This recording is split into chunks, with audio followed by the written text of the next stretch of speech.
I'm Jess M. Cutler, and welcome back to episode 3 of the Re-Envents pre-podcast series.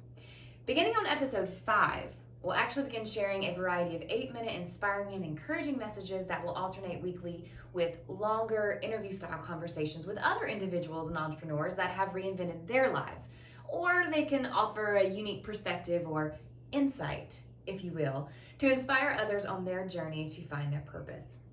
But before we get there, I am using these first 4 episodes to do something that I actually have no desire to do, but I am forcing myself to do anyway, and that is to let everyone into the deepest parts of my heart to truly understand the transformation that has led me to reinvent my own life. Now, why am I forcing myself to do this? Because one of the most important lessons I've learned over the course of the past year is that love and relationships and creating real lasting connections are a lot like fish. Now, hear me out. So Lysa Terkeurst says it in her book, Forgiving What You Can't Forget, when she says, love and relationships are a thing of depth. When forced to stay on the surface, it flounders about like a fish out of water. A fish can't live on the surface because it can't breathe. It breathes oxygen, but not from the surface air. Fish pull water through their gills, which dissolve the oxygen from the water and dispense it into their bodies. If they don't get below the surface, they'll be starved of what gives them life. Love and relationships are a bit like that. They need depth to live, honesty to grow, and trust to survive. So, as I am working to bring together a community of entrepreneurs, intellects, entertainers, instructors, inventors, or just interested individuals into this in-crowd, I hope that this platform will provide a space where we can deep dive below the surface and find encouragement, insight, and most of all, inspiration through our connection. Now, you want to know how to be a part of this in-crowd? You're there. We don't require anything out of you other than your head to hear and your heart to understand. So, if you're listening today, welcome to the in-crowd. Now, I kind of want to recap the last couple weeks just in case you haven't listened to them or you're just catching up now. But in episode 1, I introduced you to the girl that I used to be, like up until last year. So like for 34 years of my life. And reading the book that I mentioned earlier, Forgiving What You Can't Forget, I began to understand that sometimes when you can't, or not when you can't, but when you feel like you cannot have compassion towards a person, sometimes you have to learn how to have compassion for the pain they must have suffered. You have to collect the dots, to connect the dots, to correct the dots. And the person that I've worked to forgive the most over the past year has been myself. So while my life may not have suffered some of the horrible struggles that many others have endured, I have come to accept that my perfect life may have been more of a bed of roses. Beautiful on the outside, but plenty of thorns below the surface. Now, last week in episode 2, I shared my own personal struggles as COVID wiped out my event planning business, Re-Envents, and I spiraled through the 5 stages of grief. I realized that beyond processing the loss of my company, I was more so grieving the loss of my identity and what had been, up until that time, what I thought was my purpose. So, this is where I want to begin this week, because beyond the emotional state of my being, the part that I have come to realize was the hardest part of this past year wasn't struggling to pay the bills, cycling through the 5 stages of grief over and over and over, losing $500,000 in revenue, finding out that I wasn't in great health. I mean, don't get me wrong, all of these things sucked. But the hardest part for me was sitting in the stillness. Did anyone else feel that way? Whew. I remember the first time I sat down on the couch in the middle of the day on a Monday to watch TV, and it was like I kept looking over my shoulder, just, in case the productivity police was going to come and arrest me for being lazy. Y'all, I was so bored. I talked about it last week. I played Merge Dragon for hours, so again, do not ever start that game. I think it may have been one thing if events had just stopped happening for a while and everything else was still moving, like movies and get-togethers and travel. But when no more than 3 people could get together in a place and nothing was legally allowed to be open, like not even gyms, like what did you do? I've already told you, as a high performance overachiever, I have always believed that I perform best under pressure. And what that led to was an overwhelming addiction to stress. And if anyone's ever studied like the mind-body connection, even though my mind was telling my body there was nothing to do and we could relax, my body was uncomfortable. It was restless and it just didn't feel natural to sit. So, in one of our counseling sessions, and I say ours because after Will and I kind of got through the marriage part of our problems back in 2017, he has always continued to go with me as I really began connecting those dots that needed to be connected to get corrected. Turns out he wanted to know me like I was beginning to know me.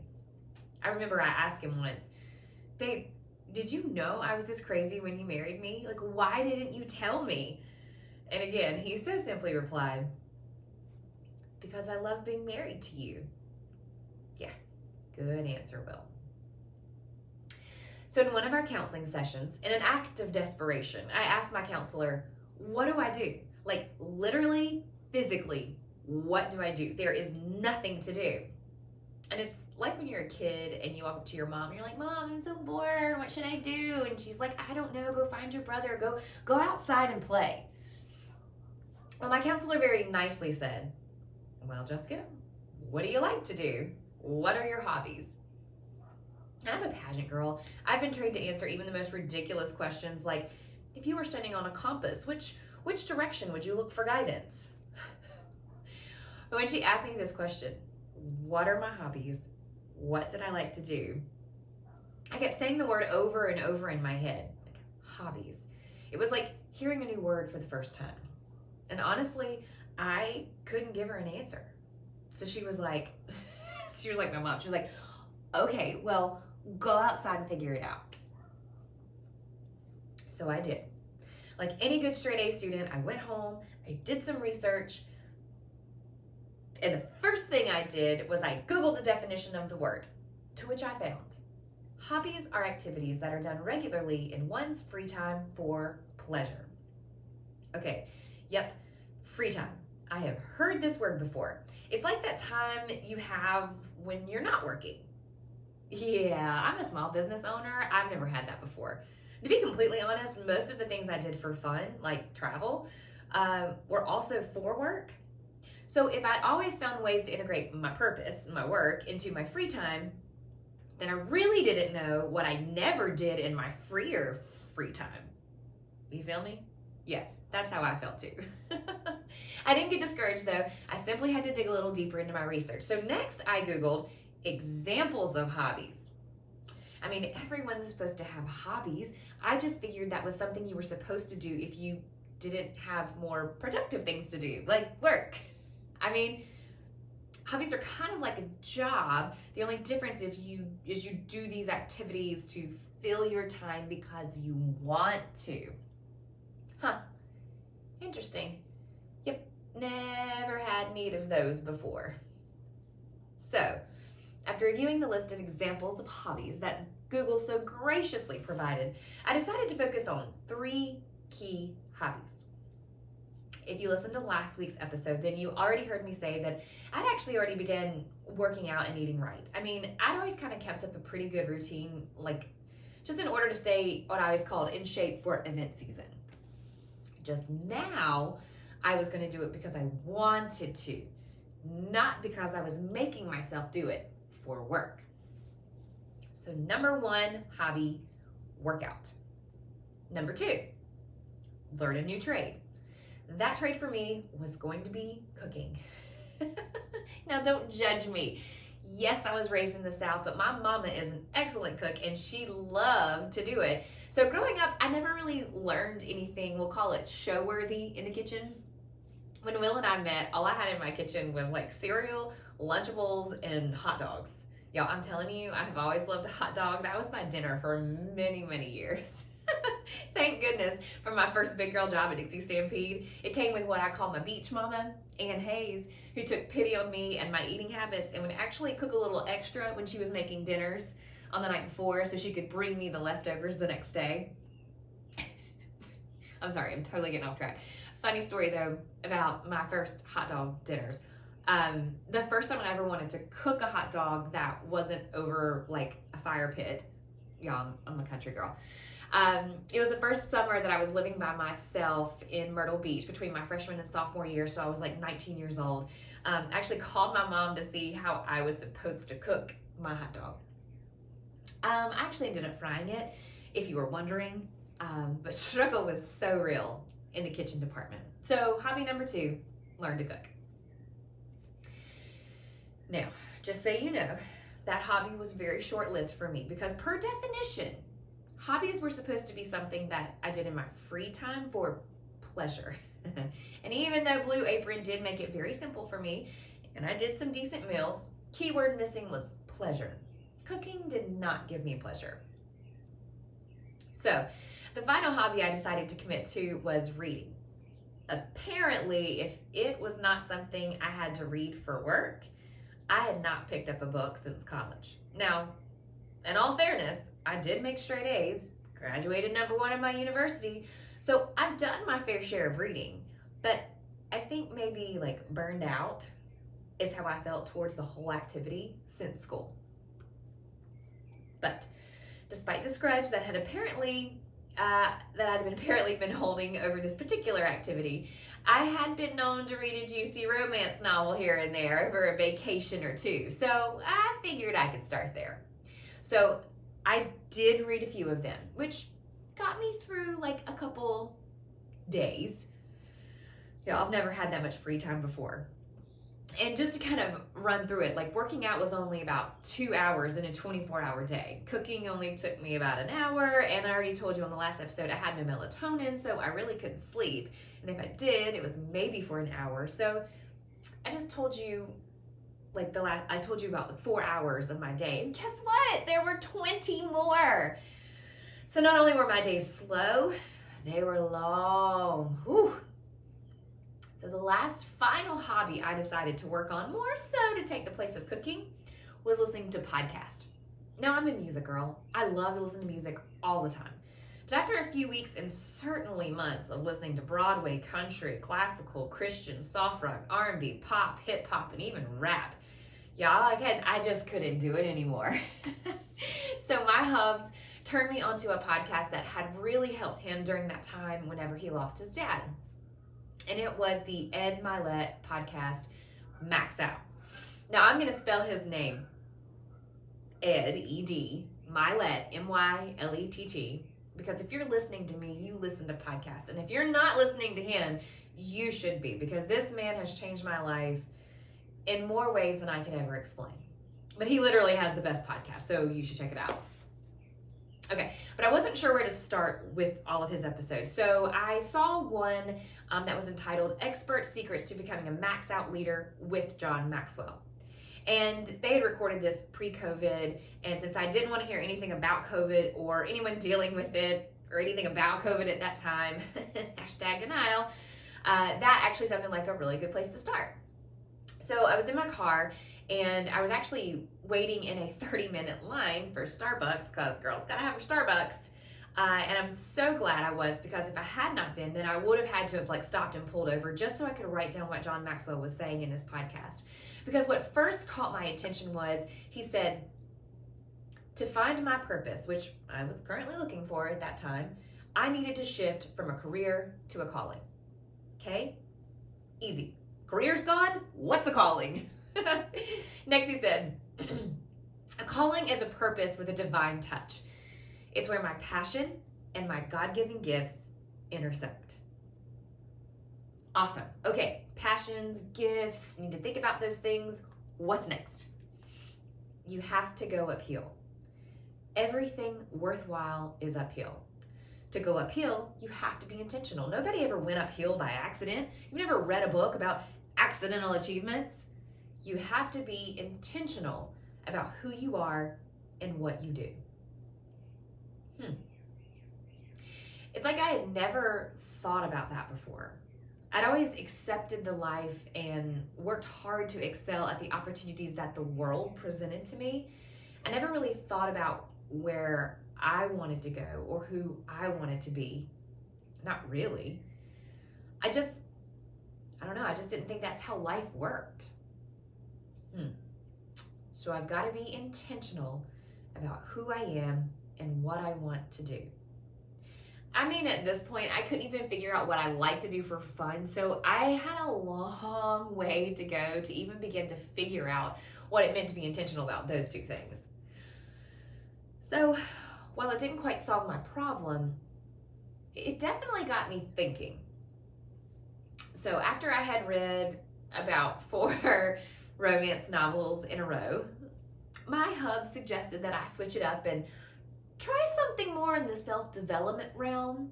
And at first, I'm not gonna lie, I was like, oh, that's gonna be so boring. But honestly, I couldn't be any more bored than I was at that point. So I let him lead me to his bookshelf.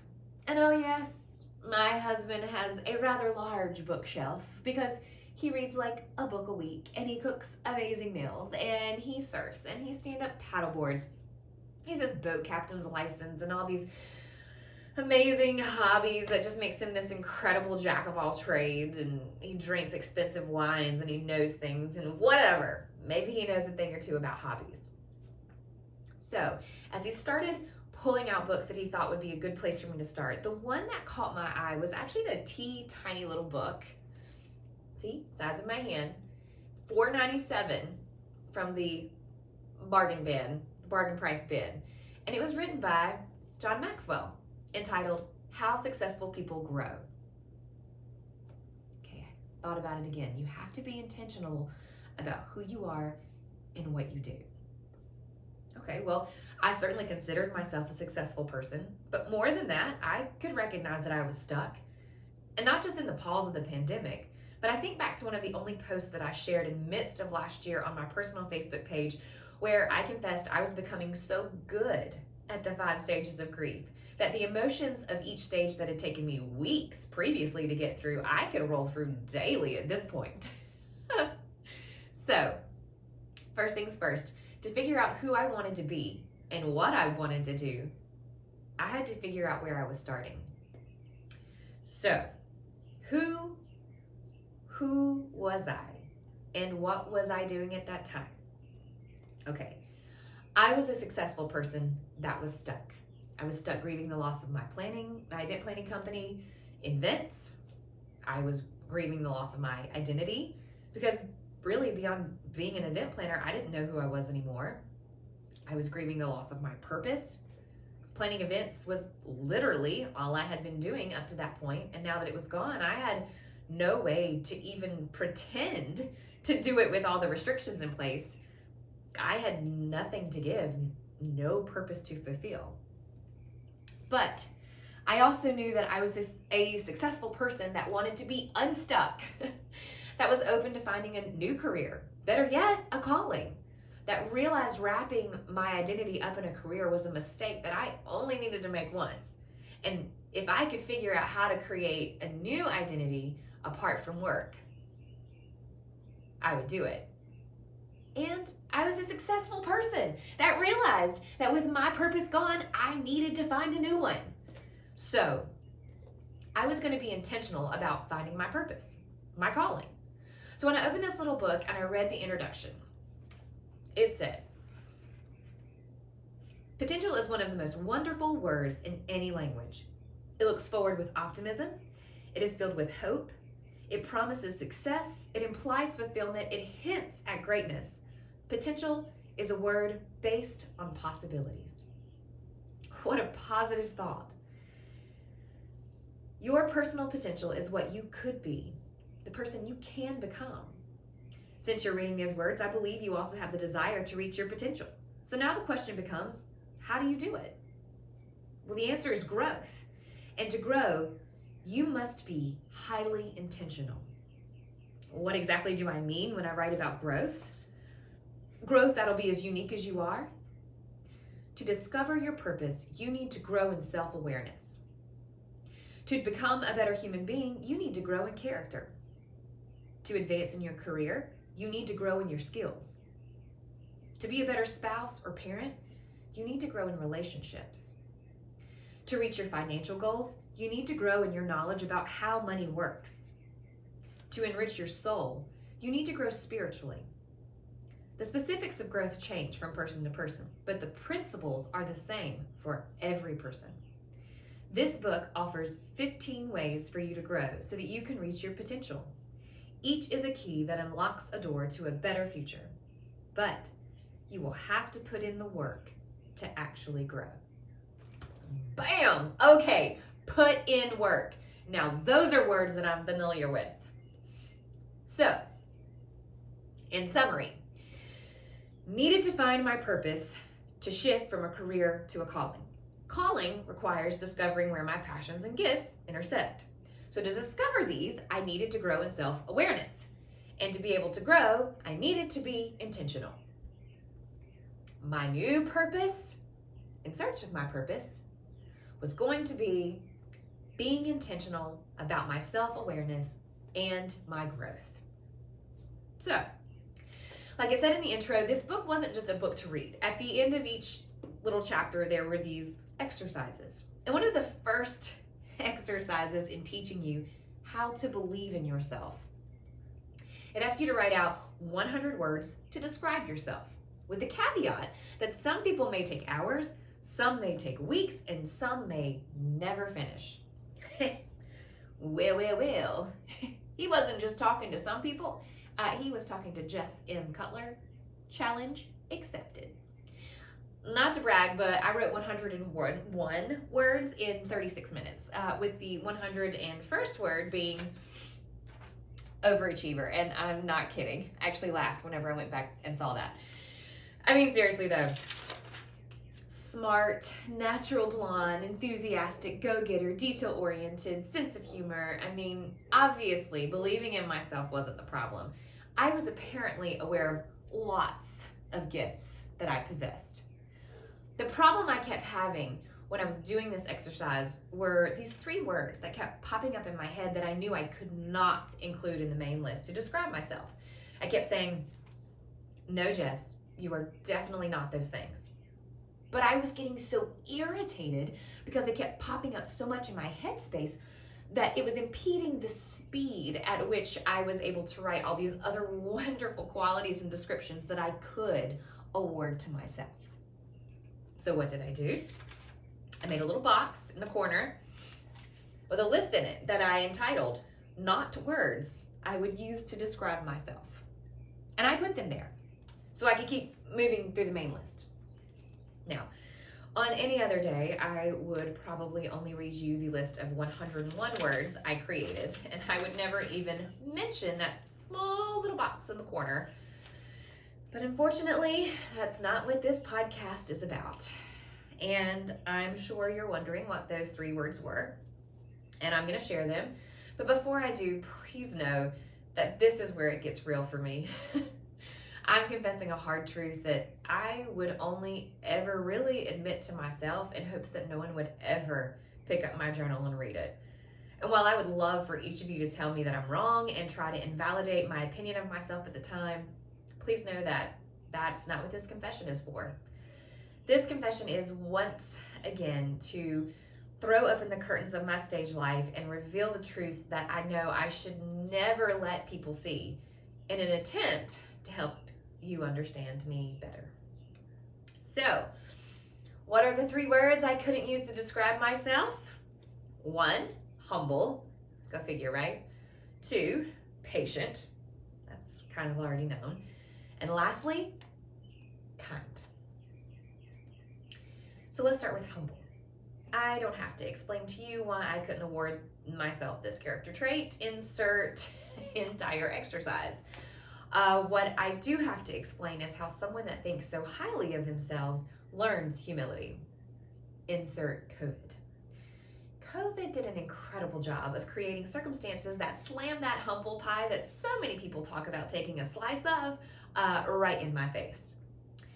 But in that podcast with John Maxwell, he made a point to cover humility in a way that really got the wheels turning in my brain after writing that list. And what he said was, when people tell you you are amazing, they're confused. You're not amazing. You're a human centered just like everybody else.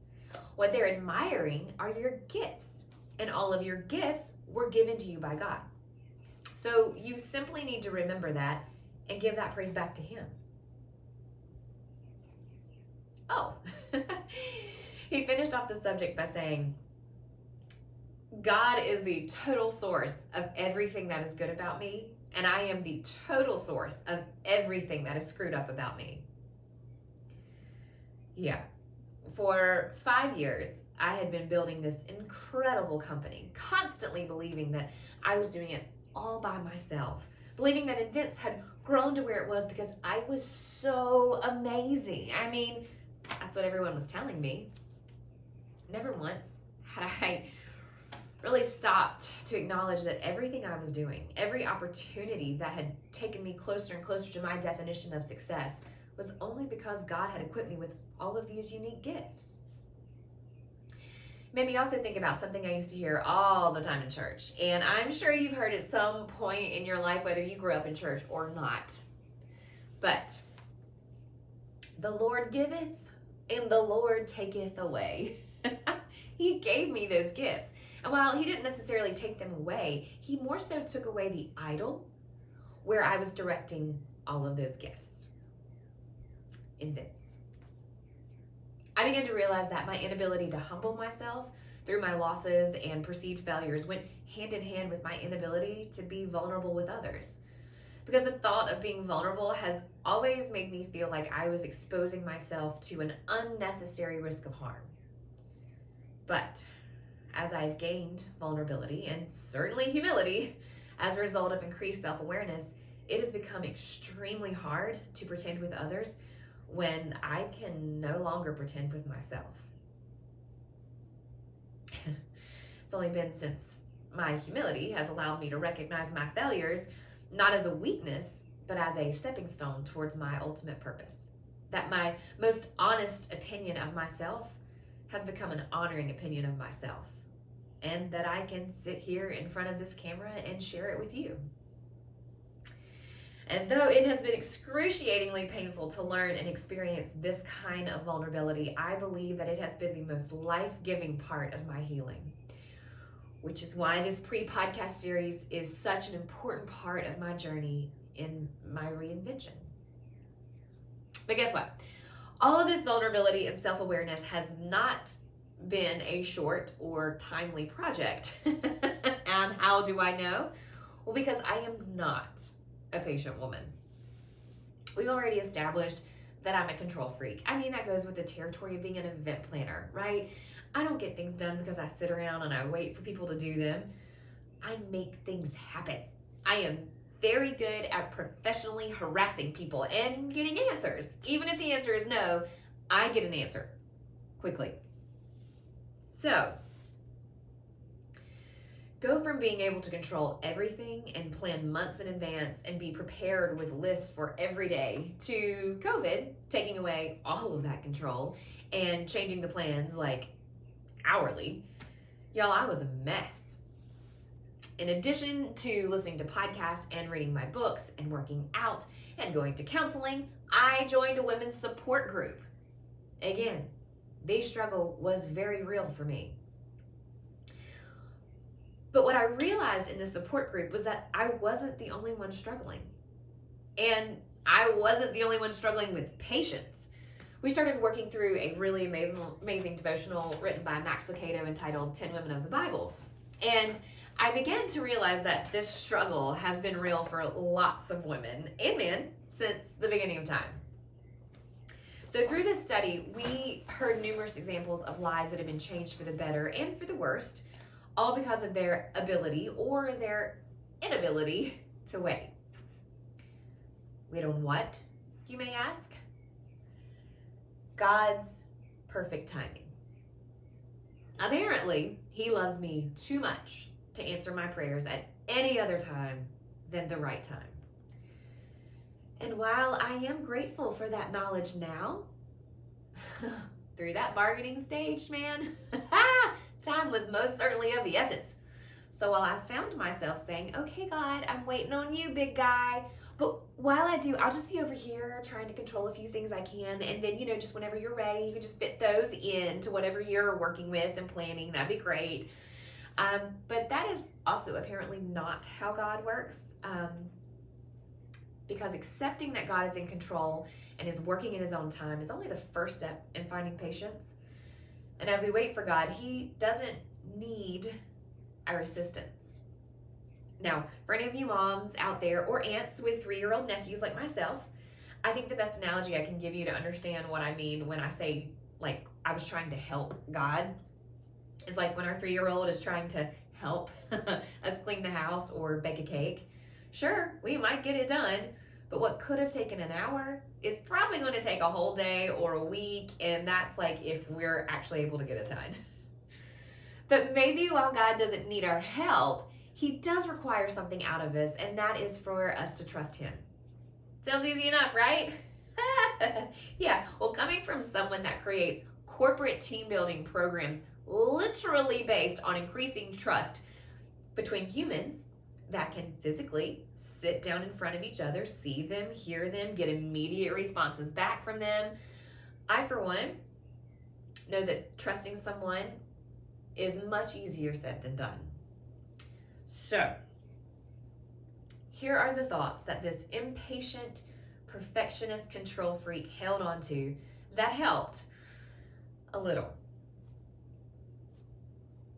Just because I couldn't see exactly how God was working, I could trust in 4 simple truths. 1, he was working. 2, he was working while I was waiting. 3, he was working for my good. And 4, he was working in ways that I could not even begin to comprehend. The question I kept asking myself as I prayed for specific things to happen that I felt like would fix all of my problems was, what if what I'm asking for isn't what I would want at all if I could see everything from his complete, eternal, and perfect heavenly vantage point?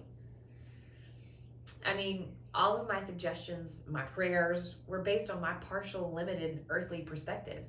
But what if everything I lost was done to make me more complete? What if by losing Invents, my new normal was going to be way better than the old normal? I mean, I really didn't even love the old normal, so why was I praying so hard to get it back? Mind blown, right? Makes you sit back in your chair a little. Yeah, it did me too. And by thinking of it that way, it made trusting him a little less of a gamble and a little more of a hope for a new tomorrow. Humble, patient, and here's where it gets messy for me, kind. In my head and my heart, I didn't consider myself kind. And what an awful thing to realize and say about yourself. I mean, there's like 1,000 memes that are like, of all the things you can be in life, be kind. But here I am, sitting over here, planning my events, drinking my Starbucks, driving my Mercedes with all these amazing gifts, and I can't even figure out how to be kind. So this one really took a lot of digging, and collecting and connecting, and here's what I discovered. Individuals that I considered kind usually had acts of service as one of their top love languages. Now, as a brief sidebar, love languages are how you give and receive love. There's 5 of them: acts of service, quality time, physical touch, gift giving, and words of affirmation. We're not going to talk about the 5 love languages right now, but trust me, you will be learning lots about those in later episodes. So, in our support group, we studied that kindness does involve service, but beyond actual acts of service, kindness more so deals with the motive of your heart when performing the service. Kindness is apparently giving out of love with a pure heart. That's such a beautiful thought, right? Yeah, it sounded good in theory too, to me, but what did that mean in practice? The idea of having a pure heart. Yeah. The study asks us to list out ways that we offer kindness through service to others in our lives. And honestly, y'all, I could not come up with one. So once again, Will and I took to our hot tub talk sessions where we like to spend time after workouts and solve the world's problems to discuss why I didn't consider myself kind. I wanted him to help me figure out what was I even offering as a service in my life. For him, it was actually pretty easy. He made the point that I offer services to others every single day through my business. That in being a solid, trustworthy, professional partner, my kindness was more so shown through the level of professionalism and perfection I delivered in my business. Okay, so that was a sigh of relief. I was at least serving others. What I had to come to terms with was why I didn't consider that work service from the start. And it wasn't because I wasn't giving my best or I wasn't doing the work well. The problem was how I felt when I was serving. And I can tell you, it wasn't out of love, and it certainly wasn't with a pure heart. Because here's the truth. I had noticed that for a while, especially the entire year leading up to the miscarriages, the year leading up to COVID. Like, the busier events got, the more recognition and referrals were sent my way, the more clients wanted more from me in terms of adding services to their program.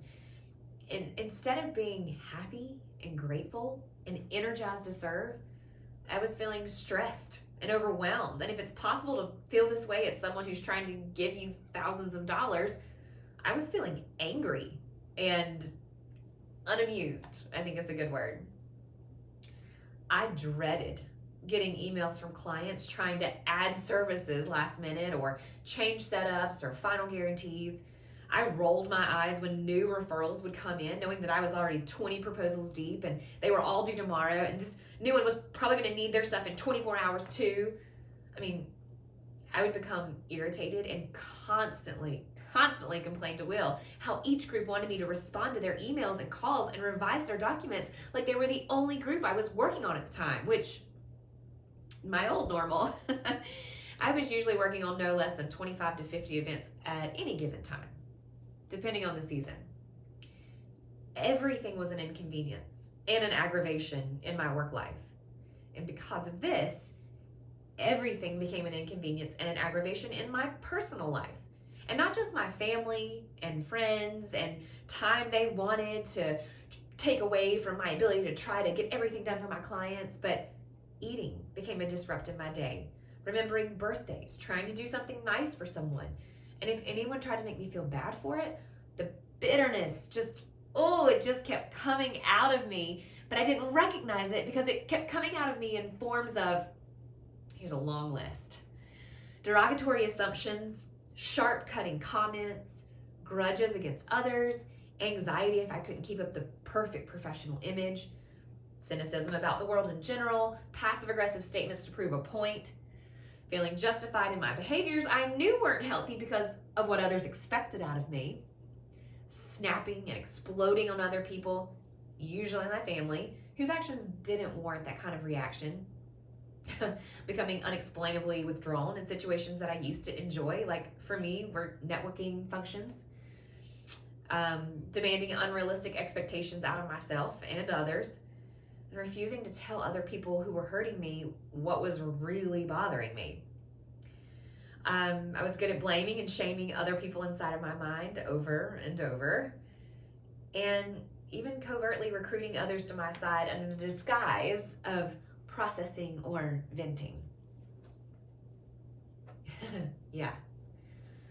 So when I read that kindness was giving service out of love with a pure heart, I knew that there wasn't anything that I was actively doing in my life that I was doing because I wanted to, out of love of that person or the job. And I really began to understand how not pure my heart was in these services when the 10 women of the Bible study put it in terms of soured milk. Now, hang with me here, because if you're a milk drinker, this has probably happened to you at some point in your life. So I just want you to close your eyes with me and think about the last time that you drank that sweet, smooth, ice-cold glass of milk, right? As a kid, we used to drink it with every meal. We used to dip our Oreos in it. We would pair it with hot, gooey chocolate chip cookies. We'd pour it over chocolate ice cream so that like little ice crystals would form on the edge, or we just stir it up with that ice cream and make some of the most delicious smoothie milkshakes. Yeah, I can just taste it right now. Okay, now I want you to think about that time that you pulled out that carton of milk, you put it on the counter, but then you got distracted and you left it there a little longer than you remembered. When you came back and you poured yourself a glass, you probably looked at it, you were like, yeah, all right, it's fine. But when you went to drink it, oh, y'all know, oh man, it was sour. It was so gross. Oh. Well, apparently, sweet dispositions can sour as well if we let aggravation stew without a period of cooling down. And that aggravation, that bitterness that I would feel when I was offering my services to people pushed me far beyond what I was emotionally and physically willing to give. But everyone just kept wanting more and more. And in an attempt to be all things to all people, because that's what perfect people do, they never say no. I just kept giving more and more and becoming more and more soured. Oh, don't you worry though, there was a smile on my face. But there was nothing but bitterness and sour emotions in my heart. In the study, Forgiving What You Can't Forget, it personified bitterness really well. And it said that bitterness usually enters our life through loss. But instead of being just an invited visitor, bitterness wants to move right into your emptiness without permission. At the time, you may not have even realized it or recognized what it was, because at first, bitter feelings can feel quite justifiably and oddly helpful. Where sorrow has over time made us numb, bitterness at least allows us to feel something. But with time, bitterness doesn't just want to be something that awakens some feeling. It wants to become your only feeling. Bitterness doesn't just want to room with you. It wants to completely consume everything about you. So just like the milk carton after sitting on the counter too long, there wasn't just a little sour spot and the rest of the milk was still good. When our hearts become filled with a little discontentment, a little anxiety, a little bitterness towards something or someone, like she goes on to say, it's a lot like liquid acid seeping into every part of us and corrupting all it touches. It not only reaches like unhealed places, but it also eats away at all that is healed and healthy in us. Bitterness leaves nothing unaffected. It always intensifies our reactions, skews our perspectives, and takes us further and further away from peace. Peace, service out of love, pure heart. These were all words that I had heard, but not really things that I had felt in a long time. I'd read a lot of articles about finding peace and 10 ways to lower your stress, but no matter how many deep breaths I took or sun salutations I folded into, I could not quiet my mind, ease my worries, or cleanse my heart. You know how we say it in the South, bless your heart. Well, bless my heart. My heart was wrong. I wanted so badly to present the image of perfection, to appear patient and humble and kind, because I knew that's what people wanted to see. I knew that's what was good for the show. But while I was smiling and, yes ma'am, I'd be happy to, on the outside, I was silently screaming and cursing everyone and everything on the inside as the liquid acid effects of the bitterness soured every part of my heart. And that's where we end today. I feel like today it should end with like this really daunting music and then like the guy's voice from the soap opera that's like, dun dun dun, as the world turns, these are the days of our lives. Whatever. It is what it is. But thank you so much for tuning into this week's episode of the Re-Envents pre-podcast series.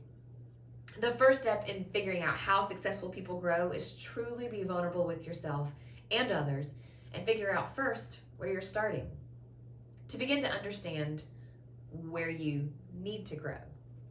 Admitting those character flaws today has not been easy for me. I struggled to even share with people who love me when I began to accept it because deep down I didn't want them to think badly of me. I didn't want them to even know the real me and what I was really feeling. But what I've realized is that by speaking my shortcomings into the universe for everyone to hear has helped me to call attention to these areas in my life and on my journey and really focus on changing them. So, after hearing this part of my story today, I encourage you to step back and really take a hard look at yourself and call to light those dark areas of your heart. The truths about yourself that you think hiding makes you a better person because no one can see them. That whether they can be seen or not, they are still there. And you have to live with them every day. And maybe you can compartmentalize your heart so the bitter only touches a little part. But maybe the bitter has already moved into all the places of your heart and set up a home. Either way, I can promise you that there is a way to clean house in your home and your heart, and it's not easy, but it is the only way that I have found. So, if you join us on episode 4 of the Re-Envents pre-podcast series, I will take you to the workshop where all bitter hearts come to hurt and come to heal. A little place I like to call boundaries. Thanks for tuning in. If you want to hear more, subscribe to this podcast. Find us on Facebook and Instagram at Invent Planner. That's ENVENT Planner. And feel free to reach out and share your journey of growth and maybe what hard truths you've discovered about yourself over the past year and what you've done to reinvent yourself. We would love to interact with you there. So, as we increase the in crowd with intention, we hope to be your source of insight, encouragement, and most of all, inspiration.